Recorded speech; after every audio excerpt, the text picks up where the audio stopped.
L'actualité de ce 2 février, c'est également l'enquête pour menaces visant le professeur de philosophie Didier Lemaire, classé sans suite. Le parquet de Versailles abandonne les investigations sur les attaques qu'aurait subies l'enseignant à Trappes, faute d'éléments probants. Ce dernier nous a confié ne pas être surpris, les propos retenus pouvant s'apparenter à des opinions.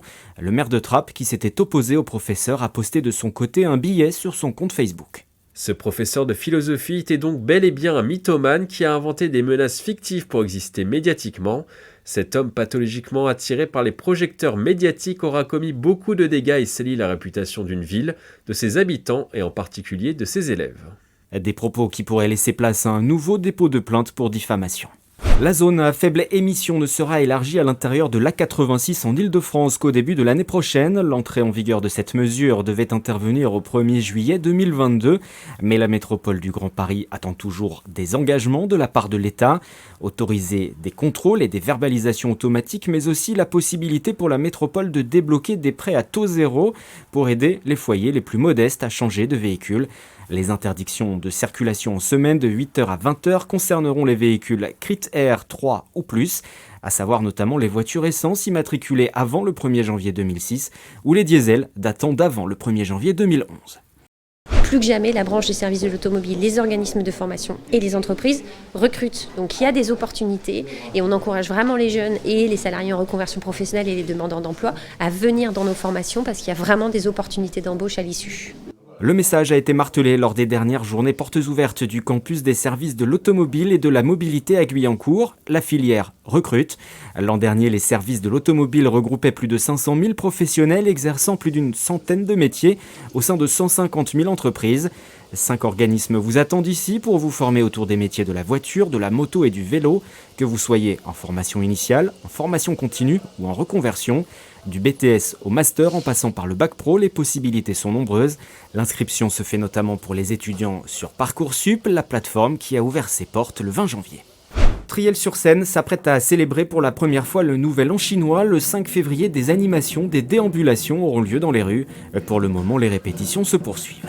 Ce que vous voyez derrière moi, ce sont les répétitions du Nouvel An chinois, puisqu'à Triel-sur-Seine, ils nous ont appelés en tant qu'école de Kung Fu pour faire les festivités du Nouvel An chinois. Pourquoi une école de Kung Fu? Parce qu'en fait, ce que vous voyez derrière moi, ce sont toujours des exploits techniques, physiques. C'est extrêmement fatigant et donc les villes prenaient toujours l'école de Kung Fu locale pour pouvoir animer le dragon, animer les lions, animer les armes. Et à Triel, samedi prochain, vous allez voir tout ça réuni, à la fois dans les rues de la ville, avec bien sûr les percussions, les pétards, parce qu'il faut faire beaucoup de bruit pour chasser les mauvais esprits. Des mauvais esprits, depuis quelque temps, il y en a.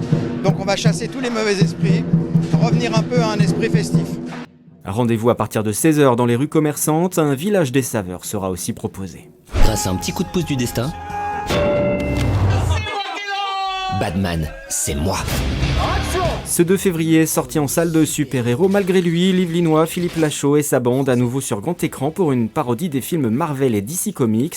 Comédie et action pour cet hommage aux principales franchises américaines que la troupe est venue présenter dans les Yvelines récemment.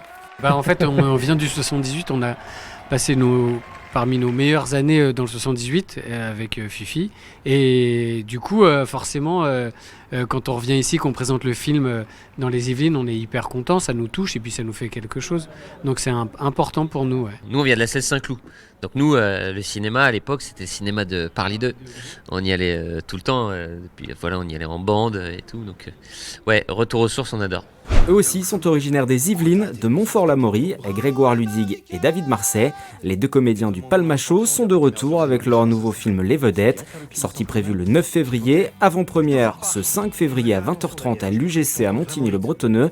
La rencontre de Daniel, chanteur raté et endetté, et de Stéphane, vendeur d'électroménager, plutôt doué aux jeux télévisés. Je sais pas si vous en avez conscience, mais vous avez un énorme potentiel. Si, en plus j'en ai conscience. Ouais, c'est vrai.